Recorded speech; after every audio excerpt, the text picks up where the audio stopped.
Have you ever wondered what it's like to work your way to the top for the middle of nothing and then do something right and then get shoved back to the bottom? Jade was one of the strongest mages in the world, boasting the coveted post of court wizard thanks to his standout abilities. Unfortunately, mysterious events got him fired from the gig, and now he is the newest teacher at the magic school way out in the boonies. Worst yet, he's in charge of a class of losers and misfits who've earned the scorn of the Academy's elite, challenging both his skill as a royal magician and his earnest drive to help his students achieve their dreams. Can Jade turn this class of rejects into a force to be reckoned with? So our story starts off with our main character Jade here, standing in a bar and having a duel, basically, or a standoff between these other people from the royal court, and it looks like Jade did something and he's gonna get past judgment, and because of this past judgment, he ends up waking from this dream, remembering all this to happen in the middle of the boonies with his best friend Mina. He basically was staying at her house and trying to figure stuff out while waiting for his new job at this magic academy located in the boonies. How it starts off is there's a giant assembly welcoming a bunch of new people in and welcoming in the new teacher that is Jade. Keep in mind, no one knows about his past besides the principal, Mina, and maybe a couple others that are working in the facility as teachers. And of course, every time a new teacher gets introduced, rumors are spread throughout the students. But take us back with Jade and Mina, who's sitting in the teacher's lounge talking with some other teachers. One comes out of his way and said, "You better watch what you do with Mina," because he's an older man, he has a thing for Mina, which is kind of creepy, but gets addressed later. But follow Mina and Jade going to this new class of his. The class of misfits is what they call it. And as I walk into the door, Jade sees there's a trick there, like a prank, so he pushes Mina out of the way to take the prank, and he laughs it off, and he introduces himself to the class. And from there, you see a whole cast of different characters, and after a while, they introduce each other. And from there, you see there's a lot of interesting people. One that wants to start a magic that doesn't exist, one that wants to be knights, other people that are Chinubios and want to do these things that are like near impossible, but possible because it's the world of magic. So after a long day at, basically teaching, Jade ends up back in the teacher's lounge, sitting there trying to figure out what to do and how to deal with these people. And that's when he finds out that he was given a class of misfits, the rejects, the stuff that the royals and hoity-toity people of the academy don't want to deal with. And that really kind of resonates with him because you see that Jade earned his way to that spot in the court's magician. He wasn't just given to it. He had to work from the ground up. So he understands what it's like to be discriminated against.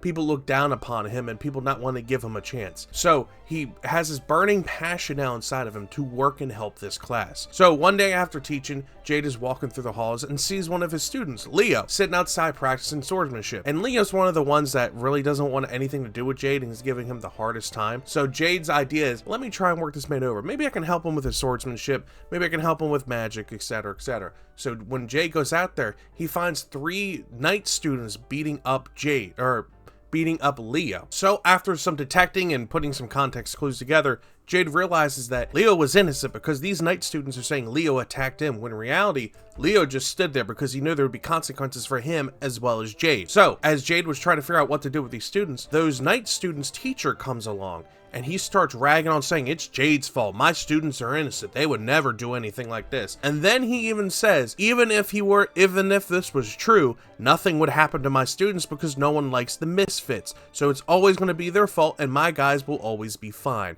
Besides, a little bullying doesn't hurt. It strengthens him up because they're teaching him. And at that moment, that's when the principal comes out of nowhere and says, "I see what's happening." And unfortunately, that teacher gets severely reprimanded. Those 3 students also get severely reprimanded. And unfortunately, Jade has to get a punishment too, which is super light. And same for Leo, who just has to write an essay on why he wants to be a knight. So from there, Jade basically goes and does his own thing. A couple days pass, and all of a sudden, this teacher from the knights section of the school comes at Leo in the hallway in the middle of the night and basically says, "I've quit so I can kill you." And a battle ensues, but because this teacher doesn't know the background of Jade basically incinerates him and kills him pretty easily. But the principal also saw this going down and said, "Don't worry, this was self-defense." He quit and went insane because he was put down by some random new people. But next time, don't kill people. And then, the principal walked away. And from there, Mina and Jade ended up talking outside by a fountain near their house. And Jade basically opened up to Mina saying, "Hey, this is what happened. I was always discriminated against in the magic court. I had to work my way up from the bottom because I was from the Boonies, according to them, because, you know, he's from this hometown. He's from this town that this school's from, so there was nothing credible to them, according to the higher-ups in the Mage Court. So, against all discrimination and everything, Jade finally found a friend that was in this inn. It was an adventurer, and unfortunately this adventurer basically violated some natural protection laws or something by accident, and the Mage Court was coming to capture him, and Jade stood up for him and said, "You will not lay a hand on this man." He took down 2 of the court mages that showed up, and his superior also showed up, which is what you saw in the very beginning.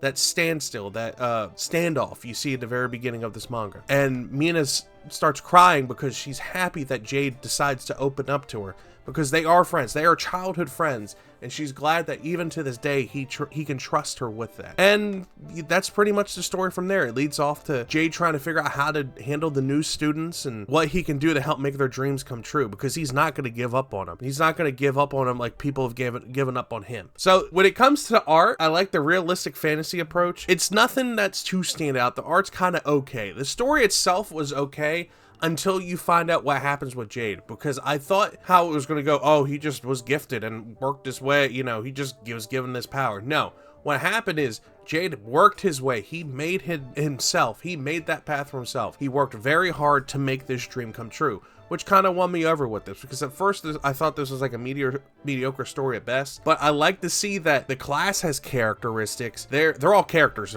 They're funny, and they all stand out, which is kind of rare, because sometimes most of the class is just generic, or they're kind of like, they might have 1 note or 2 notes, but this class is full of notes, and they're going to keep on that, I have a feeling. Back to the art. The art, like I said, was okay. It's nothing too standoutish. It does have its own appeal, though, I will say that, but to me, it's alright. It's not compared to some of the other stuff that I've read. When I have like Izakaya Nobu, which has a very good standout art to it, or like Elusive Samurai, which is what I recently reviewed. That was fantastic. So, but yeah, that's my review on this. This was pretty interesting. I really kind of didn't like it at first, but as I kept going, it kind of won me over, and I kind of started enjoying it. So I'm going to get another couple volumes of this and see where it ends up. Let me know what you guys think of this. To me, it was okay, but to someone, this is going to stand out a lot to them, and they're going to probably want to pick it up. So let me know what you guys think down below. I love you all. I appreciate you all, and I will see you all next time. Bye-bye.